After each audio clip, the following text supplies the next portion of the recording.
Perkenalkan, nama saya Iwan Hendasa, NPM 113. Saya Delva Abdul NPM 399. Saya Raka Canika Darsa dengan NPM 340. Saya Elisa Irma dengan NPM 273. Saya NPM BPN dengan NPM 420. Produksi merupakan suatu kegiatan bisnis yang menggunakan orang dan mesin untuk mengubah material menjadi produk yang dapat dijual. Sedangkan proses produksi yaitu cara atau metode atau teknik untuk menciptakan atau menambah kegunaan suatu barang atau jasa dengan menggunakan faktor-faktor produksi yang ada. Manajemen produksi adalah pekerjaan mengkoordinasi dan mengendalikan kegiatan yang diperlukan untuk membuat suatu produk sesuai dengan yang direncanakan. Proses penciptaan dan penambahan kegunaan ketentuan tersebut dibagi ke dalam yang pertama ada faedah bentuk. Misalnya rotan dari hutan adalah diproses maka akan dibentuk menjadi tas, meja, dan lainnya. Faedah waktu, jasa pergudangan yang dalam berfungsi sebagai tempat penyimpanan barang. Dengan menyimpan barang yang dibeli sekaligus dalam jumlah tertentu, maka dengan adanya perbedaan waktu, barang tersebut nilai atau manfaatnya meningkat. Yang ketiga, faedah tempat. Jasa transport dengan perpindahannya produk dari satu kota ke daerah lain, maka akan tercipta faedah tempat. Misalnya buah-buahan dan sayuran dibawa ke desa ke kota yang harganya relatif lebih tinggi. Yang keempat ada faedah milik usaha perdagangan. Dengan adanya pemindahan hak milik dari perdagangan ke pembeli, maka akan terdapat faedah yang lebih tinggi dari barang tersebut. Menurut sifat proses produksi pengolahan produk dapat dibedakan atas yang pertama ada proses ekstraktif. Produksi mengambil bahan-bahan langsung dari alam. Proses ini terdapat dalam industri produk dasar, contohnya pertambangan, timah, pertambangan batu bara, pertanian, dan perikanan. Yang kedua ada proses fabrikasi atau proses pengubahan, yaitu suatu proses pengolahan bahan mentah menjadi barang jadi dalam bentuk yang lain. Contohnya perusahaan mebel, tas, dan lain. Proses analitik atau proses ini memisahkan suatu bahan menjadi beberapa macam bahan yang mirip dengan bentuk aslinya. Contoh, minyak bumi bisa menjadi bensin, solar, dan kerosin. 4. Proses sintetik. Suatu proses pengkombinasian beberapa bahan ke dalam suatu bentuk produk dan produk akhirnya akan berbeda dengan produk aslinya karena ada perubahan fisik atau kimia. 5. Proses perakitan dilakukan dengan cara menggabung komponen-komponen sehingga menjadi produk akhir di mana produk tersebut terdiri dari bagian atau komponen yang saling berhubungan. 6. Proses penciptaan jasa-jasa administrasi. Ada kalanya perusahaan memerlukan data atau informasi secara tepat dan cepat karena informasi itu banyak jumlah dan jenisnya, maka diperlukan suatu bagian terdiri sendiri untuk menangani masalah itu. Contoh, lembaga konsultan dalam bidang administrasi keuangan. Pengendalian persediaan. Pengendalian persediaan mencakup masalah keseimbangan antara jumlah persediaan yang memadai dengan biaya-biaya persediaan yang muncul, seperti biaya pembelian dan biaya penyimpanan. Bagian pembelian bertanggung jawab. Yang pertama, atas pembelian agar bahan terencana operasi dapat dipenuhi dengan efisien. 2. Atas usaha untuk mengikuti perkembangan bahan baku baru yang lebih menguntungkan misalnya dalam hal desain dan harga. 3. Untuk meminimumkan investasi atau meningkatkan perputaran bahan baku dengan cara penentuan skedul arus ke dalam pabrik yang cepat. 4. Untuk memelihara bahan yang telah dibeli sekaligus bertanggung jawab pengendaliannya atas persediaan bahan dalam. Secara umum, tugas bagian pembelian yang pertama melaksanakan pembelian bahan atau barang untuk penggantian dan penambahan fasilitas produk. Yang kedua, pembelian bahan baku perusahaan. Yang ketiga, pembelian persediaan bahan baku. Pada hakikatnya persediaan akan dapat memperlancar operasi perusahaan sehari-hari terutama bagi perusahaan yang jauh dari lokasi bahan baku dan jauh dari konsumen.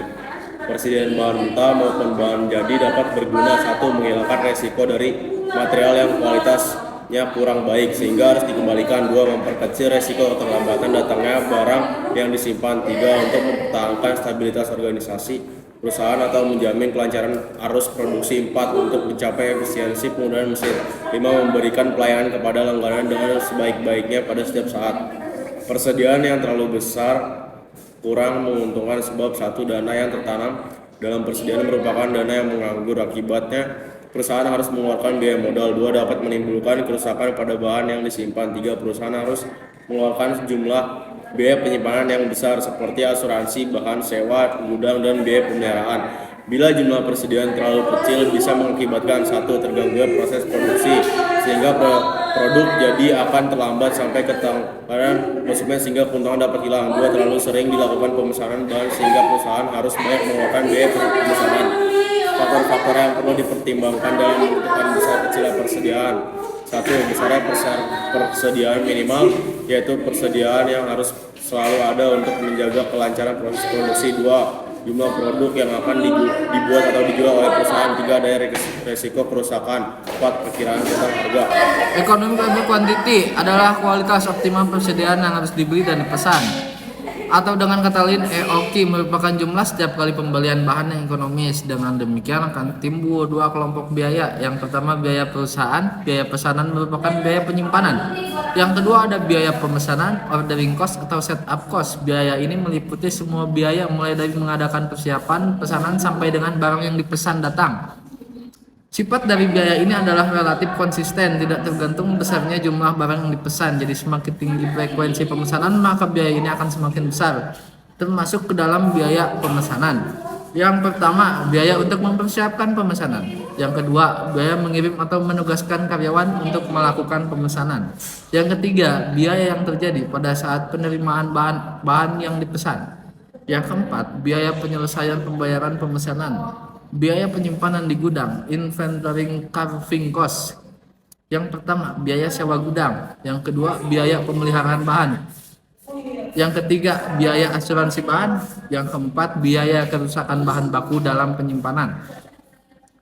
Dalam hal ini sering terjadi pertentangan antara kedua jenis biaya ini. Satu pihak biaya pemesanan menghendaki agar jumlah barang yang dipesan sebesar-besarnya, sedangkan bagian penyimpanan menghendaki agar jumlah barang yang dipesan sekecil-kecilnya, sehingga akan dapat menghemat biaya penyimpanan. Dengan melihat sifat-sifat kedua jenis biaya tersebut, dapat dikatakan bahwa jumlah pesanan yang paling ekonomis akan terletak di antara kedua batas, yaitu pada saat jumlah biaya pemesanan sama dengan jumlah biaya penyimpanan, dan atau jumlah biaya penyimpanan dan biaya pemesanan selama satu periode adalah paling rendah. Economical order quantity dapat dirumuskan EOQ sama dengan atau EOQ sama dengan di mana R kebutuhan barang dalam satu periode tertentu, misalnya 1 tahun. S adalah biaya pemesanan setiap kali pesan. P adalah harga beli tiap unit barang. I adalah biaya penyimpanan yang dinyatakan dalam persentase dari nilai rata-rata persediaan barang yang disimpan. C. Biaya penyimpanan setiap unit barang yang disimpan dalam rupiah. Untuk menjaga agar kelancaran proses produksi tidak terganggu oleh terlambatnya pesan tiba, diperlukan adanya persediaan pengaman atau safety stock. Dan di samping itu, sebelum bahan baku habis dipakai, kita sebagai penyedia harus sudah memesan kembali agar pada saat pesanan datang, persediaan masih berada di atas tempat penyediaan pengaman.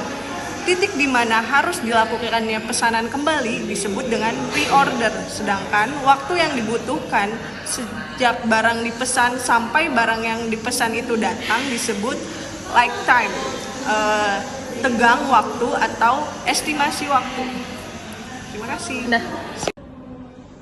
Jadi berikut adalah contoh perhitungannya, di mana perusahaan Alindrium selama 1 tahun memiliki 320 hari kerja efektif. Ini adalah jam kerja efektifnya dengan menggunakan bahan mentah sebanyak 6.400 unit dengan harga 50 perak per unitnya.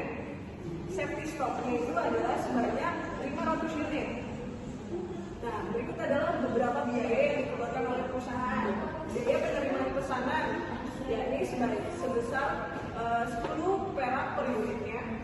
Biaya administrasi yaitu 20 perak per unitnya. Biaya menyelesaikan pesanan sebesar 20 perak per unitnya. Kemudian biaya penyimpanan di gudang sebesar 1 perak per unitnya. Nah, di sini kita diminta untuk mencari atau menentukan besarnya EOQ. Yang kedua, menentukan besarnya ROP jika lintangnya itu selama 6 hari. Yang ketiga adalah C-nya itu hitunglah frekuensi pembelian selama 1 tahun. Nah, ini adalah penyelesaiannya, perhitungan penyelesaian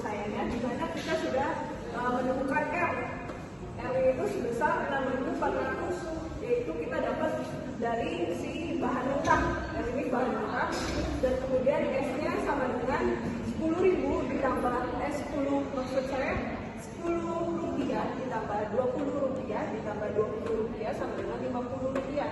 Nah, S ini kita hasilkan dari biaya administrasi, yaitu penerimaan pesanan, administrasi,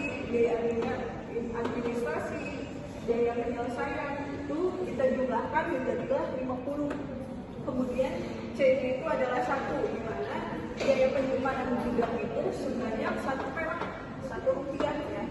Nah, untuk penyelesaiannya, yang A kita selesaikan dulu yang EOQ, di mana rumusnya adalah 2 dikali R dikali S dibagi C sama dengan akar 2 dikali 6.400 dikali 50 dibagi 1 sama dengan akar 640.000. Nah, akar dari 640.000 ini menghasilkan 800 unit.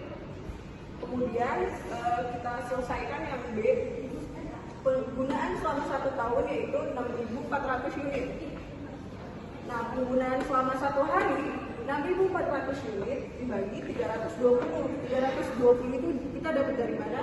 Dari hari kerja efektifnya, yaitu sebanyak 320. Nah, di sini 6.400 dibagi 320 sama dengan 20 unit. Penggunaannya selama lead time-nya sama dengan 6 dikali 20 sama dengan 120. 6 ini kita dapatkan dari si soal sebelumnya, yakni selama lead time-nya itu selama 6 hari dikali 20. 20 adalah hasil unitnya sama dengan 120 unit. Kemudian safety stock. Safety stocknya itu sebanyak 500 unit. Kita dapatkan dari soal, yakni safety stocknya adalah 500 unit. Jadi ROP sama dengan lead time, hasil penjumlahan lead time ditambah safety stock, yaitu 120 ditambah 500 sama dengan 620 unit yang kita dapatkan. Jadi ROP itu adalah 620. Kemudian kita menghitung frekuensi pembelian selama 1 tahun. Yang mana frekuensi pembeliannya selama 1 tahun adalah 6.400. Kita dapatkan dari R tentunya. Terus dibagi 800. Dibagi 800, 800 ini kita dapatkan dari si EOQ-nya, yaitu 800 unit. Jadi 6.400 dibagi 800 sama dengan 8 kali. Ini hasilnya 8 kali ya. Sekian pemaparan materi korupsi dari kami. Wassalamualaikum warahmatullahi wabarakatuh. Audio Jungle.